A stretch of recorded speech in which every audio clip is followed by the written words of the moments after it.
Pozdravljeni in dobrodošli na video predstavitvi razstave Avtorski dialog, ki združuje razstavi Jošta Dolinška, To Move the Sun and Earth Away in Joteve, Biogram, Blueprints.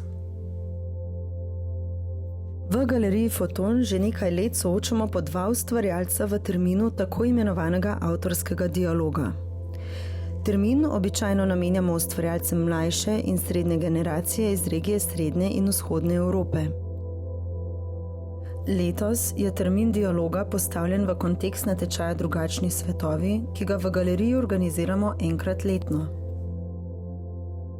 Natečaj, ki je v Photonu leta 2020 potekal že 8. je namenjen mladim ustvarjalcem do 35. leta starosti na področju sodobne avtorske fotografije, ki prav tako prihajajo z območja Srednje in Vzhodne Evrope.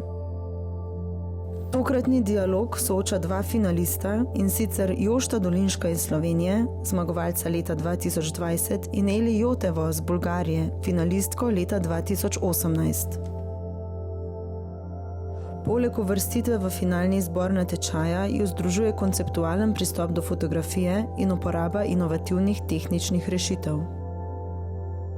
Oba sta vizualna umetnika, ki pri svojem delu uporabljata fotografijo tako, da jo nadgrajujeta tako na formalen, kot tudi na tehničen način.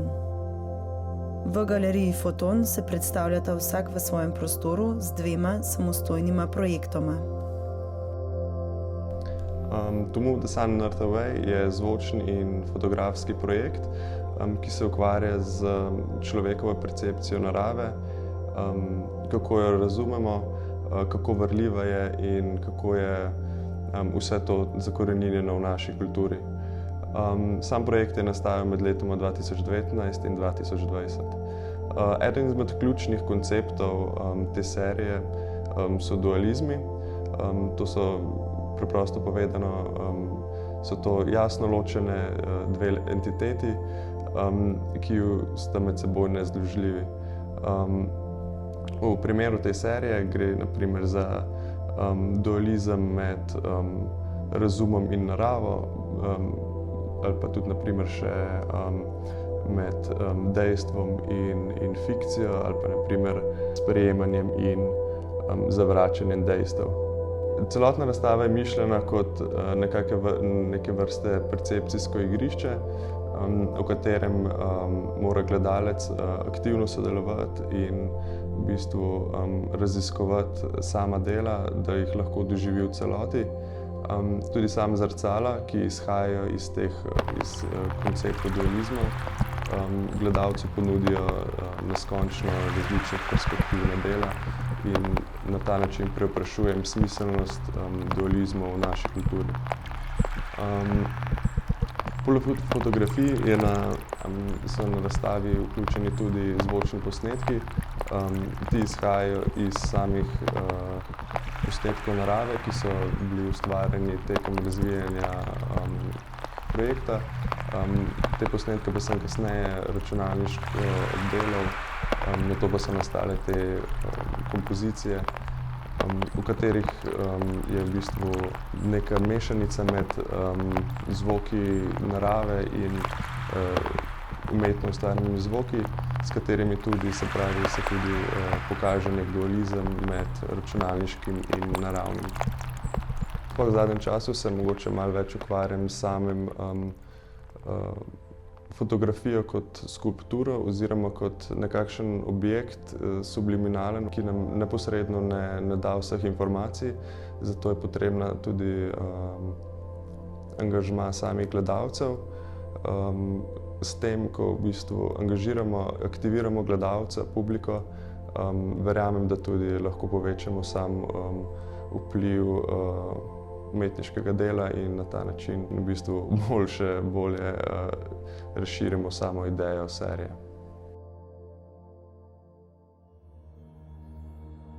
I started this project with a desire to work with things that we can't see in order to produce an image.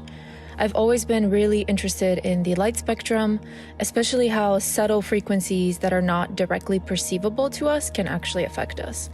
So the project mainly works with ultraviolet and infrared light to produce images and offer a different view on the act of memory preservation through a combination of different measuring technologies. I was inspired by Anna Atkins's work on documenting fauna with cyanotypes, which require ultraviolet light to produce images.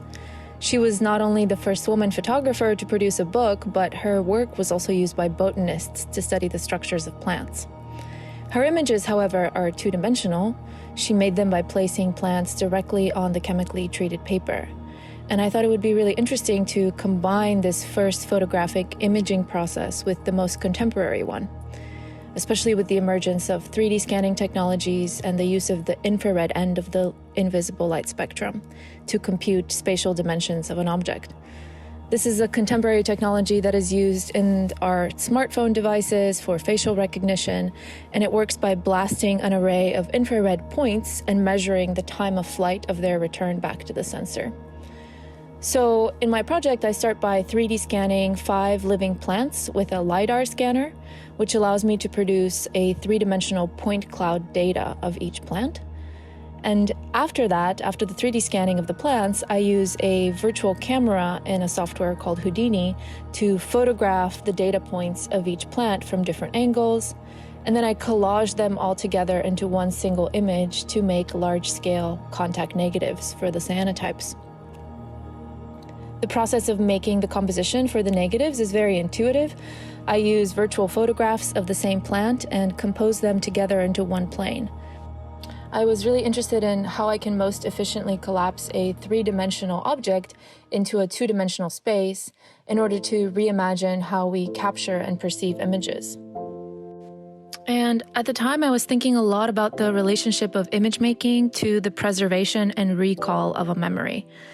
I was particularly interested in how memory is dependent on multisensory inputs, and how the very act of remembering is a kind of actualization of the virtual potential in our minds. So at the time, I was inspired by Brian Masumi's research on synesthesia, which is a condition in which sense perceptions from one sense become available in another sense, resulting in the ability to, for example, see sounds or taste shapes. And in line with my research, I found the most curious aspect of synesthesia to be that the act of remembering is a perceptual event. Many people with this condition use abstract, liminal, topographic memory maps that are kind of composed of different senses, tenses, and dimensions on one single experiential surface. They describe them as existing in a kind of dimensionless plane between the eyes and the objects of the world. In his book Parables for the Virtual, Masumi extends the definition of a diagram to a biogram as a kind of sensory event perception that is positioned neither in time nor space, thus rendering the presence as a mode of abstraction. And I borrowed this term for the title of my cyanotypes in order to link a seemingly objective and scientific view of a plant to the more abstracted perception that is experienced in the most sensory-dependent act of recalling a memory. In this way, the biogram blueprints kind of function as abstract memory maps, not only employing a visual flattening of the plant information, but also through the process of flattening the two ends of the visible spectrum of light and these two technologies from 2 points in time. I was also thinking a lot about how memories constantly update and change in our mind. Every time we recall something, our memory of it changes. So I was excited to bring this element of livelihood to the prints. And the final step in the production of the prints is that I develop them only partially. So in some of the prints that you can see, this is very evident as the darker streaks or drips. In these areas of the prints, the chemistry is still actively changing according to the amount of ultraviolet light and the precipitation in its immediate environment.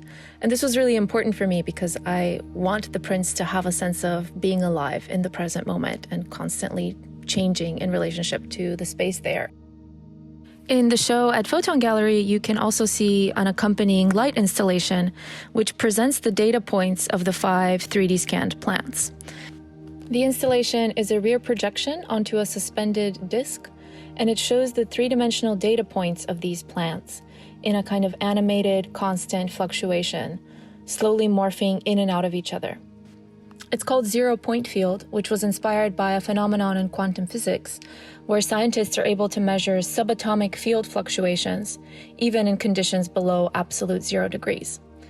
This really inspired me to consider how everything around us in a subatomic level is in a process of constant particle exchange, which you can really see in the animated projection.